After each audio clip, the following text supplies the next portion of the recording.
here we go. We're walking over to the shore of Nimpo Lake, and it is almost mid-June. I'm looking for my woodpeckers. There they are. Here's Mom. And she's got two girls that have just come out of the nest, and she's feeding them. And they've got one brother. There's one up there. See now.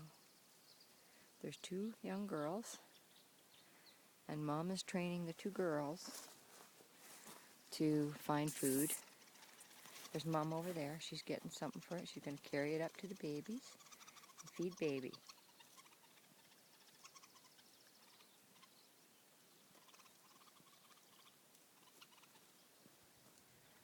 There she goes. I put some oatmeal with peanut butter and fat, soaked dry oatmeal, on the stump, and she's going to feed her baby again. What she's actually trying to do is, she's getting really tired of feeding them. So what she's trying to do is encourage them. What she's been doing the last couple of days is trying to encourage them to come to the food themselves. And when she gets them there, she feeds them there. And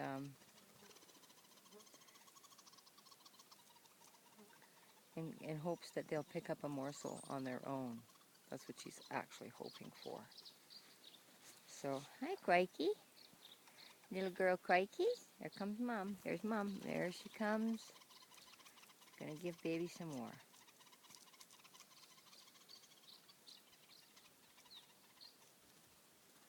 Mom takes food from my hands. She knows me very well. These two girls are learning very quickly how the world works. A human baby couldn't hold a candle to the depth of understanding that these woodpeckers have at just I don't know, about a week and a half or so out of the nest. And they're not even a week out of the nest. I don't think so. I haven't counted the days, but I don't think it's a week. But they have a language communication. It's going very well. When there's Mom way over on another stump, way over there. You probably can't see her. This is a hairy woodpecker. Now the male has the one brother, the one male offspring that they've had, this pair, and they're off doing male stuff, teaching the male how to be a male. And anytime the males come around, Mom gets very upset. She doesn't want baby boy around her and baby girls. So a lot of people don't know this about woodpeckers, but the moms raise the girls, and once they're out of the nest, that is, moms raise the girls, and Dad raises any of the boys that there might be. Kids are just wandering off into the trees. Mom's going to go have to look for them quite often. She's losing track of them. And usually there's, I don't know where the other one went now. See, they go astray on her and she has to go find them. She's going over there now. Anyways, so yeah, human babies don't, there's my camper. My little wood stove burning over here. You can see. Yes, it's warm out. It's summer. It's not quite warm. It's chilling up a little bit in the late afternoon here. Heading into about 6:30, 6:45, I think, in the afternoon. And so I light my fire, and I'm cooking my dinner in there. Some rice and lentils and some garlic and carrots and stuff like that. And tomorrow we have to go up to some of the other feeding stations. So I've been spending a lot of time taking down a barbed wire fence that shouldn't be on Crown land. Today it was quite the feat. I stuffed it all into that outhouse. So somebody with a truck is going to have to come and take that barbed wire, because it ain't going in my camper. There's a lot of it. There's a little chipmunk. He just went to the outhouse, and he's up in the willow, going along, yep, into the outhouse, into the barbed wire. You better watch it there, buddy. I once closed that door on a chipmunk in the outhouse, and I didn't know that I did it. It was a good thing I came back, I don't know, what was it, half an hour later, and went into the outhouse again. And when I did that, a chipmunk fell out of the door when I opened it. The door jamb, between the door and the door jamb. Holy, he was squashed. but he barely was able to limp into the grass, and I followed him for a while, and hopefully he recovered. There's another one over here. There seems to be a high number of them right now, chipmunks, and they're getting an awful lot of the sunflower seed that I put out for the chickadees, probably 2/3 of it or more. And the few grackles that I have that are over here on the ground, their numbers are very low right now. Not good for the grackles. Beautiful bird. There he goes. And there was a yellow-headed blackbird here a few minutes ago. He was making an unusual sound, which drew my attention, and I recognized it right away. He's always alone, though. I've never seen two of them here at the same time, just one. And they don't stay long unless all the other blackbirds are here. He'll mingle with the others, and he stands out like a sore thumb, not just because he's got a yellow head, but because of his voice. It's so distinctive. And so there's the lake. Mosquitoes are coming out now, and they usually would be in full force by now, and they're not. But it's been colder than normal this time of year, and spring has been delayed. But this is another illegal campsite right here. I don't complain too much about it because, well, I camp also. And that's my main home. There's only one couple of people, one group, small couple, that come here and camp for 2 weeks every summer. And right here, and that's about it, nobody else. So there's the little island across there that I'd really like to live on. I might camp on there one of these days. Yes, I know grizzlies can swim. I thought about doing it in the wintertime, then I could drive across the lake to the island, but then I could have my camper there, but I'd have to probably park it on the ice, which I really don't want to do. Sleep on the ice, you know what I mean? Kind of a crazy feeling. Hi, Crikey! There's my woodpecker. There's Mom again. She's up in the tree, looking for the little girls. Where'd they go, Mom? Crikey? Where did they go?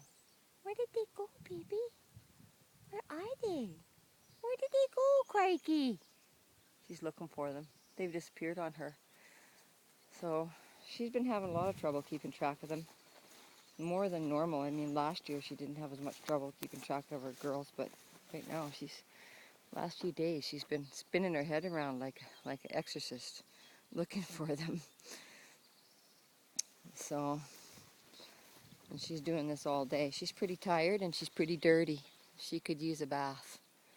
And by the time this is over, oh, there comes one of her girls up on the left-hand tree, and Mom is on the right-hand tree. I don't know if you can even see this, but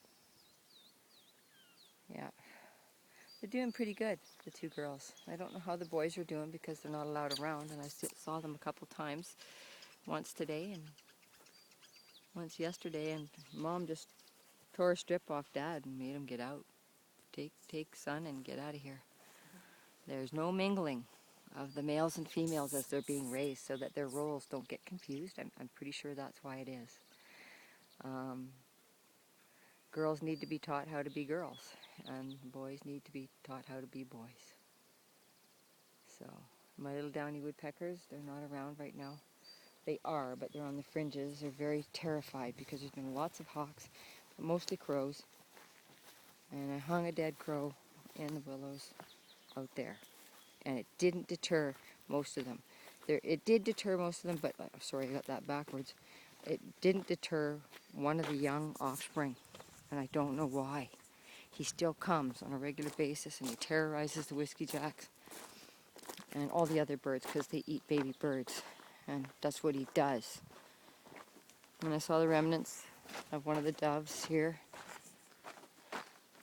Found it right there. None of the birds want to come down and eat there right now, and I don't blame them because obviously that's a hawk's favorite spot to dive. There's the cow poop, and there's the feathers that I gathered from the dove. Unfortunately, these doves should not be out here. They're just not suited for this area at all. They're dead. As soon as they come here, they're dead. And somebody's released them into the environment to, I believe, feed the hawks because the food has collapsed. Owls and hawks can catch a dove, and there's a simultaneous arising of doves all across British Columbia. And I don't know if it's North America, but certainly British Columbia.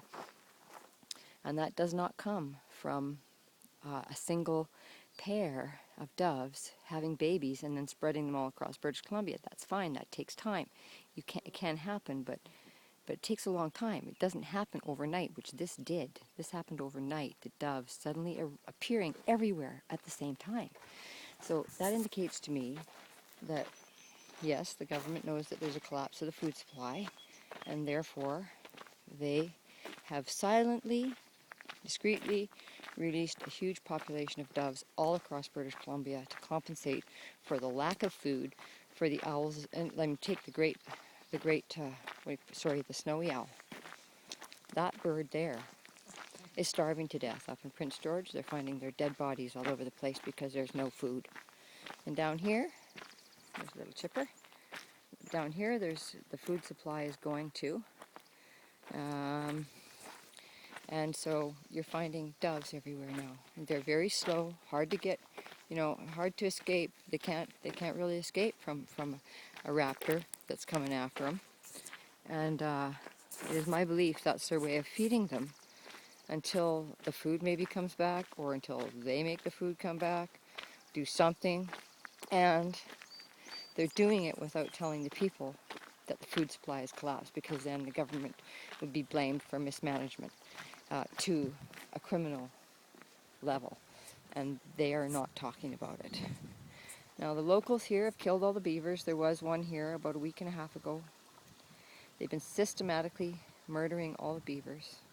And I saw a young one just come through here about a week and a half ago, but I haven't seen him since. And I have seen the local village idiots, we'll call them, Neanderthal men, skulking around here in the evenings, kind of like pretending they're just sort of walking and having little little meetings and stuff. And I know damn well they've got conibear traps just up the creek, and other methods, whatever they're doing to kill the beavers, they're doing it so that I don't see them doing it, because I'd report them. But they have somebody I think has a permit to do it, but I'm not sure who it is. And no one should be doing that, because the ecosystem that was created here by these beavers just in the past 2 to 3 years alone is stunning. Absolutely beautiful habitats created, and they just kill them. I mean, you could put a flow device in here. There's fish jumping up in the top part of the dam right there, where above the beaver dam. There's a bit of a sun glare there, but every now and then you'll see a fish jump. But those are the younger ones, I guess, coming. I don't know if there's spawners in there right now. Yes, there would be. Rainbow trout. But, you can put a flow device in here and totally leave the beavers alone, and they won't do any destruction. That if you can, they won't be able to block off the fish. That's what the big complaint is that these people have, is that they're killing the fish by damming it up, and the fish can't get to the lake and all that kind of stuff. And then the fisher people they get all upset. They come here and spend their money, and they want to catch a fish. So to please those people, all these beavers have to die, and it's their own home. They don't have anywhere else to go. Where are you going to go if you're a beaver? But here. Where are you going to go? So what, you're destined to die just because you live in your natural home and somebody doesn't like it? That has no right to be here in the first place, these people? Most of them are foreigners, by the way. This here, a flow device, you could put it there, and it would allow the beaver to dam up, but it would continue to let the water flow through and the fish get through. Simple as that.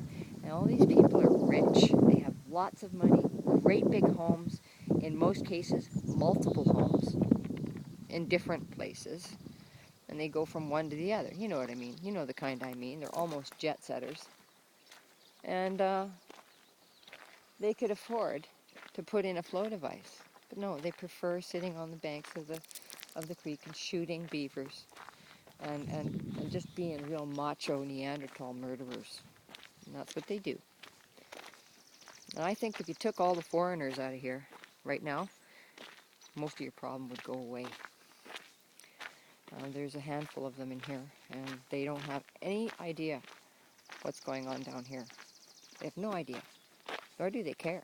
But they like to shoot their guns, and they like to be tough and destroy things with machines. That's what they like to do around here.